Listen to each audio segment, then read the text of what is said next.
Shalom, Bapak Ibu Saudara yang terkasih dalam Tuhan. Pembacaan kita saat ini Matius pasal 8. Kalau kita lihat secara keseluruhan, pasal 8 ini banyak ya perbuatan-perbuatan Tuhan yang ajaib ya. Mujizat, kesembuhan, ya kemudian berbagai kesembuhan. Kita lihat ada beberapa hal di situ, dan juga mengusir roh jahat dan menenangkan angin ribut ya.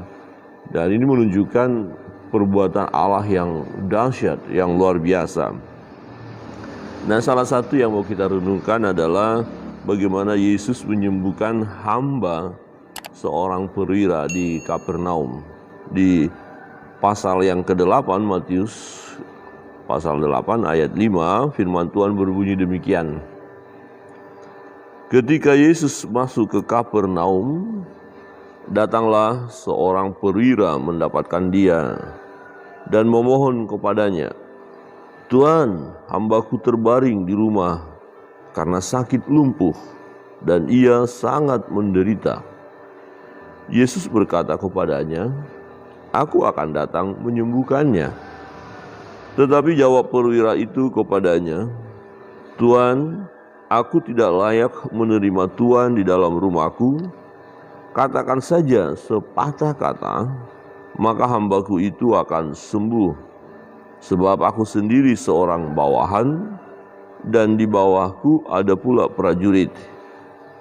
Jika aku berkata kepada salah seorang prajurit itu pergi, maka ia pergi. Dan kepada seorang lagi datang, maka ia datang. Ataupun kepada hambaku, kerjakanlah ini, maka ia mengerjakannya." Setelah Yesus mendengar hal itu, heranlah ia dan berkata kepada mereka yang mengikutinya, "Aku berkata kepadamu, sesungguhnya iman sebesar ini tidak pernah aku jumpai pada seorang pun di antara orang Israel. Aku berkata kepadamu, banyak orang akan datang dari timur dan dari barat dan duduk makan bersama-sama dengan Abraham, Ishak, dan Yakub di dalam kerajaan surga. Sedangkan anak-anak kerajaan itu akan dicampakkan ke dalam kegelapan yang paling gelap. Di sanalah akan terdapat ratap dan kertak gigi." Lalu Yesus berkata kepada perwira itu, "Pulanglah dan jadilah kepadamu seperti yang engkau percaya." Maka pada saat itu juga sembuhlah hambanya. Demikian jauh pembacaan firman Tuhan. Bapak Ibu Saudara yang terkasih dalam Tuhan, kita melihat bagaimana kisah ini, ya, peristiwa ini, dan hamba ini, perwira ini yang memiliki hamba yang sakit. Perwira ini bukan orang Israel. Dia bukan keturunan Abraham, Ishak, Yakub, bukan. Dia, kalau boleh kita pinjam ya kalimat-kalimat yang sering muncul,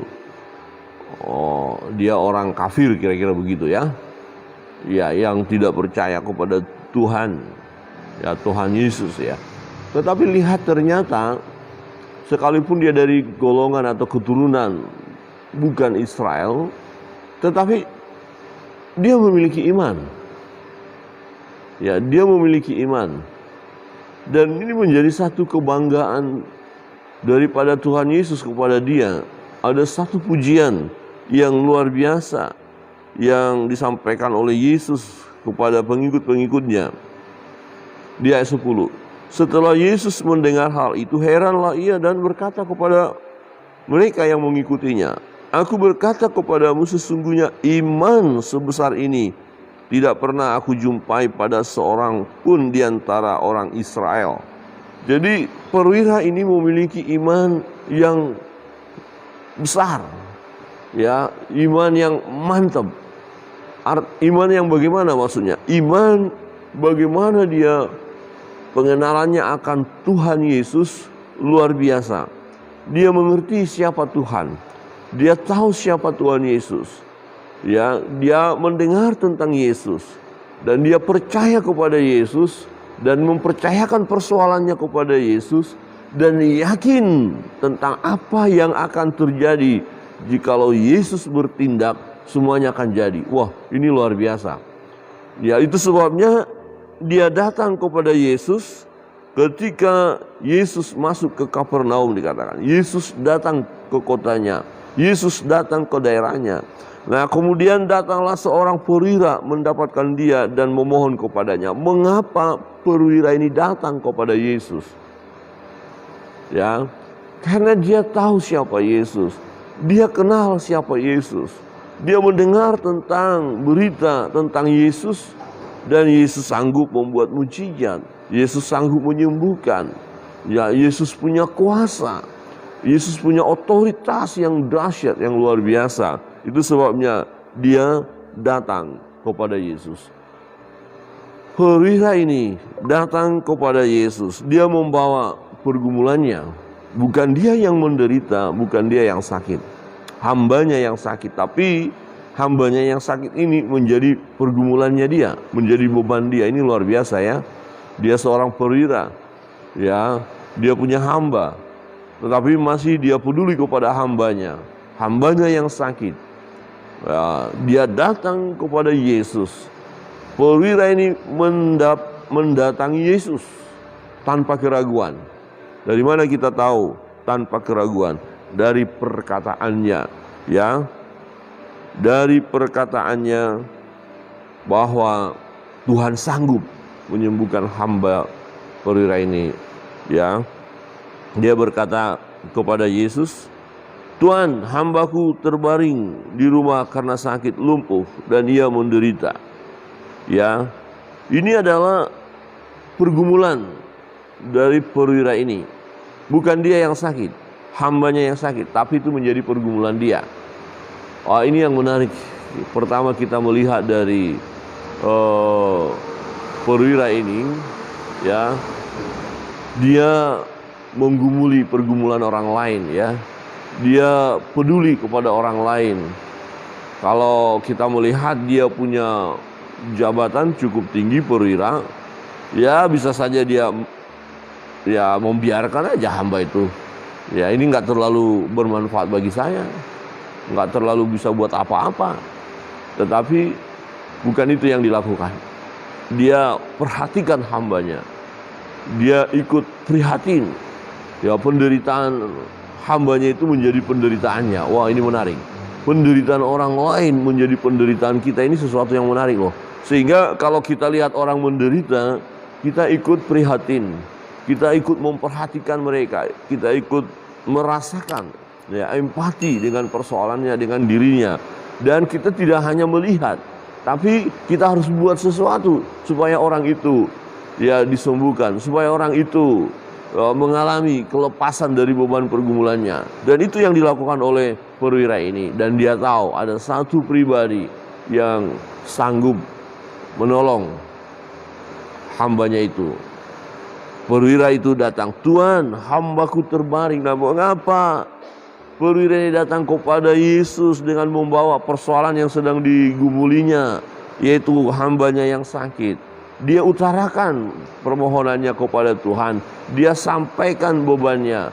Dia sampaikan pergumulan itu. "Tuhan, hambaku terbaring di rumah karena sakit lumpuh dan ia sangat menderita."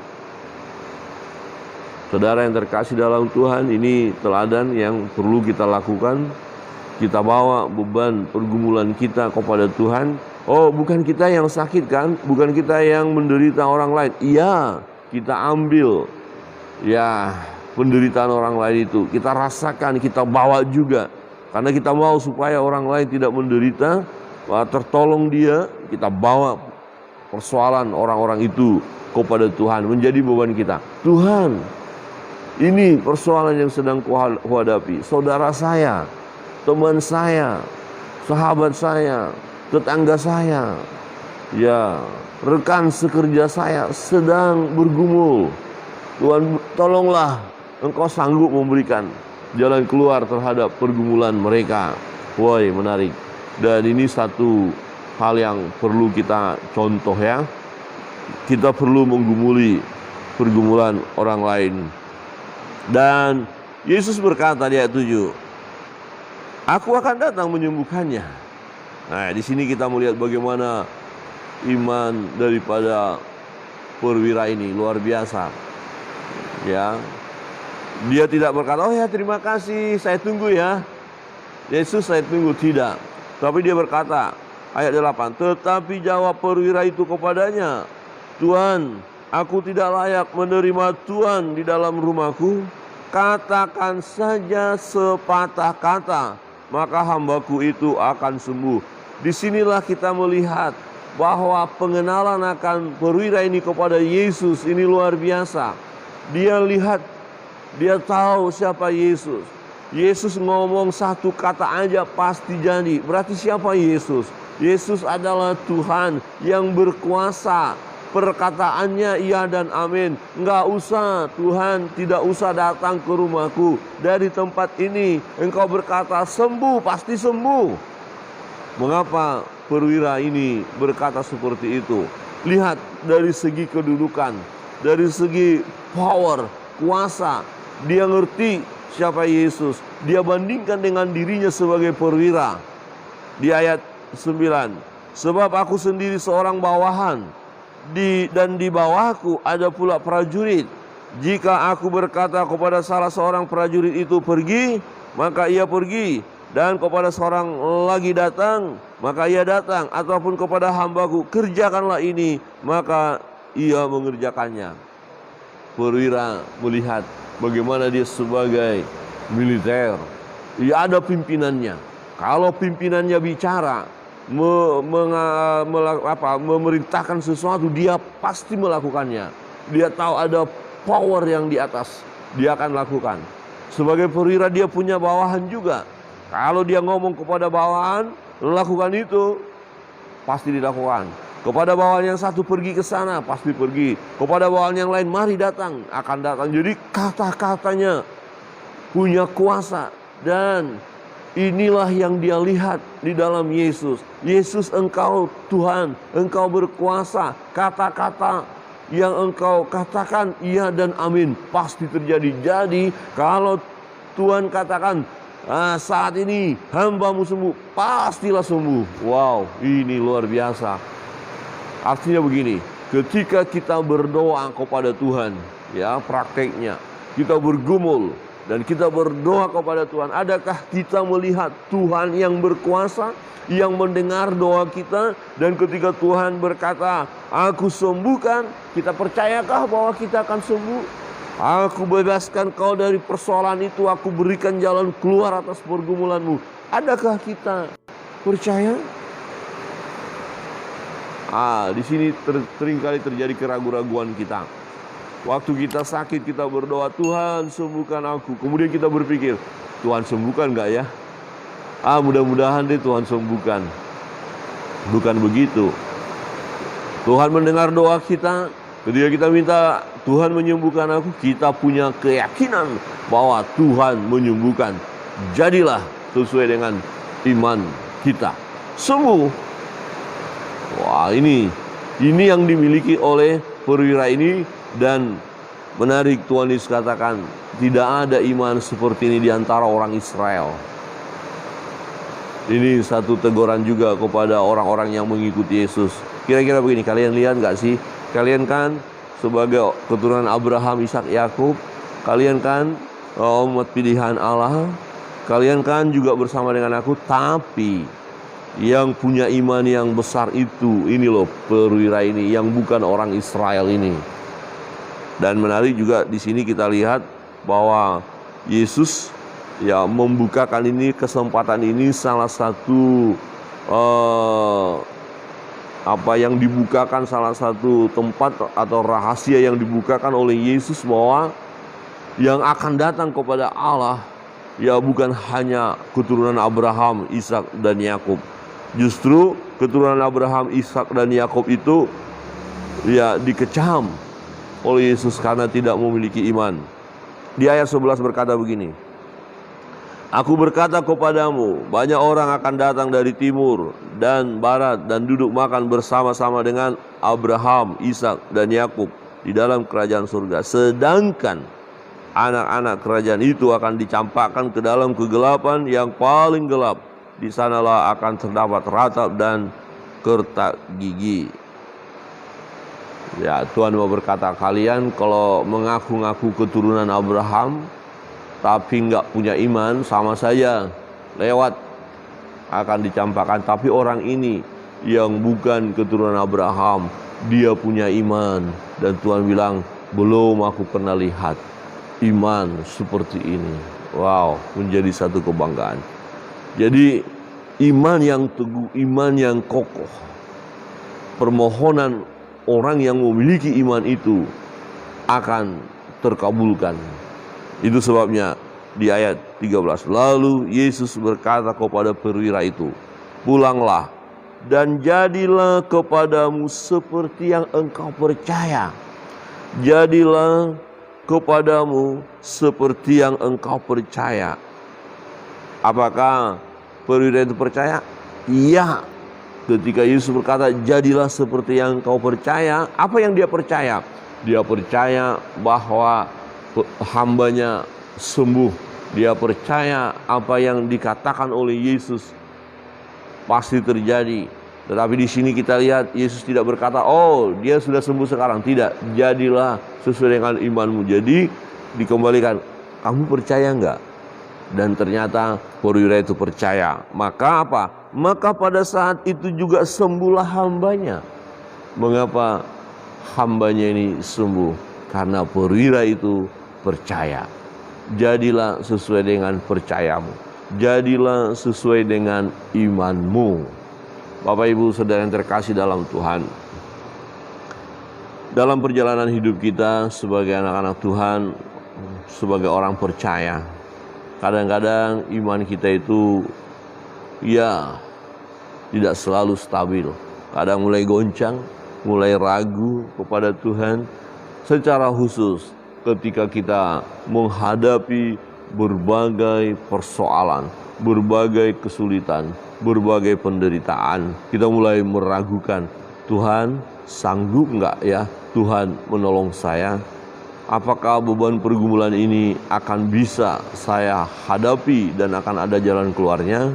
Mulai kita bertanya. Tetapi kebenaran firman Tuhan pada pagi hari ini menolong kita. Jadilah sesuai dengan imanmu. Oh, imanku apa? Imanku Tuhan bisa tolong saya. Imanku Yesus akan menolong saya. Imanku Yesus mendengar doaku. Imanku Yesus memberikan mujizat bagiku. Jadilah sesuai dengan imanmu. Perwira ini bersuka cita. Perwira ini bahagia karena hambanya telah sembuh oleh karena imannya. Kesembuhan itu terjadi karena seorang perwira yang percaya kepada Yesus datang membawa beban pergumulannya.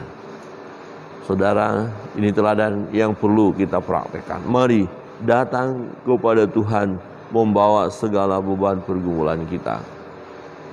Bawa, datang kepada Tuhan. Bukankah firman Tuhan berkata, mari datang kepadaku, hai kamu sekalian yang letih, lesu, dan berbeban berat. Aku akan memberi kelegaan kepadamu. Perwira ini datang, membawa bebannya, persoalannya, pergumulannya kepada Yesus. Dan yang kedua, dia datang dengan iman. Datang dengan iman tanpa keraguan. Percaya bahwa Yesus akan menolong. Percaya bahwa Yesus akan mengabulkan doa permohonan kita. Percaya bahwa Yesus sanggup membuat mujizat bagi kita. Maka apa yang terjadi? Yesus berkata, jadilah sesuai dengan imanmu. Bapak Ibu, mungkin hari-hari ini menghadapi berbagai persoalan pergumulan. Mari kita teladani seorang perwira yang datang kepada Tuhan karena dia tahu siapa Yesus, siapa Tuhan yang berkuasa, ya, yang mampu menolong dia, yang mampu membuat mujizat, dan perwira ini tanpa keraguan datang kepada Yesus. Pun demikian dengan kita, mari datang kepada Yesus dengan membawa beban pergumulan kita tanpa keraguan. Jangan bimbang dan ragu, sebab orang yang bimbang dan ragu tidak akan mendapatkan apa-apa. Tetapi kita mau datang kepada Tuhan dengan keyakinan. Maka firman Tuhan katakan, apa yang kita doakan, percayalah kita sudah menerimanya. Tuhan Yesus memberkati kita. Mari kita naikkan doa.